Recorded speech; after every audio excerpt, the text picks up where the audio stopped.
इस वीडियो में हम जानेंगे लॉ ऑफ मास एक्शन। ठीक है, तो law of mass action heading डालना, what is law of mass action. ठीक है, मैं बता रहा हूँ लॉ ऑफ मास एक्शन क्या होता है, तो हेडिंग डालना law of mass action, law of mass action.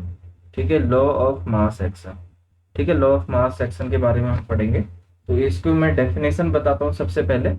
The quantitative relationship between, मैं लिखता हूं the quantitative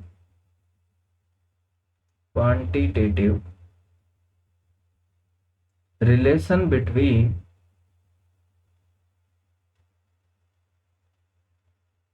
the rate of reaction, the rate of reaction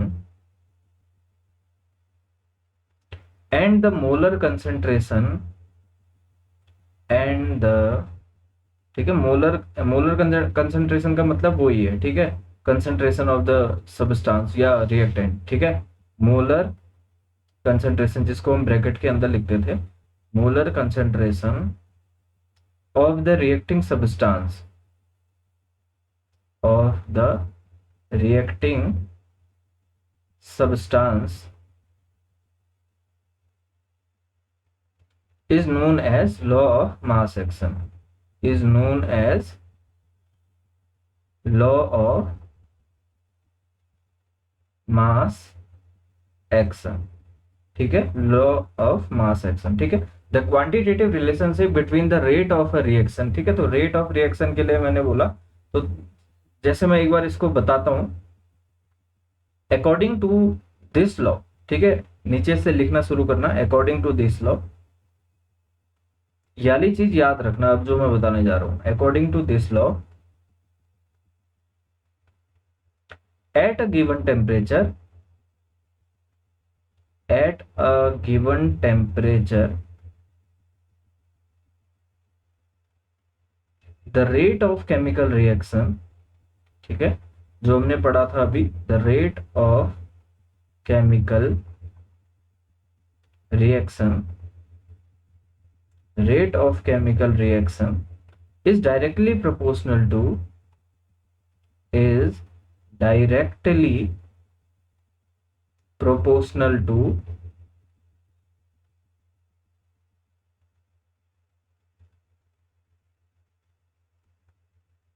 the product of,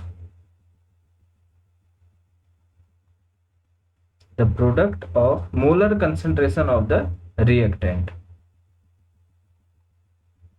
molar concentration of the reactant।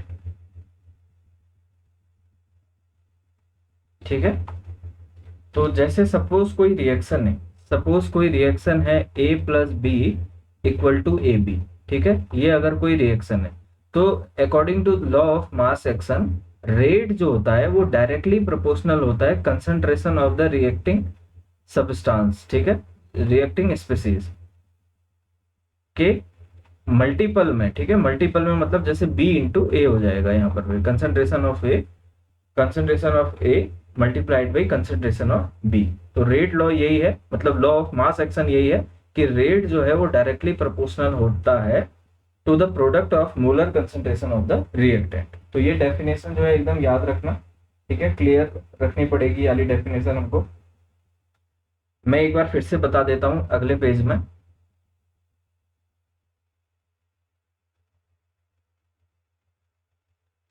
According to this law, किस law, law of mass action. ठीक है, law of mass action को मैं बता रहा हूं, law of mass action. According to this law, according to this law, the rate of chemical reaction, the rate of, इस सब की क्या कर लेना, एक कॉपी में नोट कर लेना। ठीक है, मैं चेक करूंगा। ठीक है, इसको एक कॉपी में कॉपी बना के ये सारी चीजें नोट करे रखना और याद रखना, the rate of chemical reaction is directly proportional to,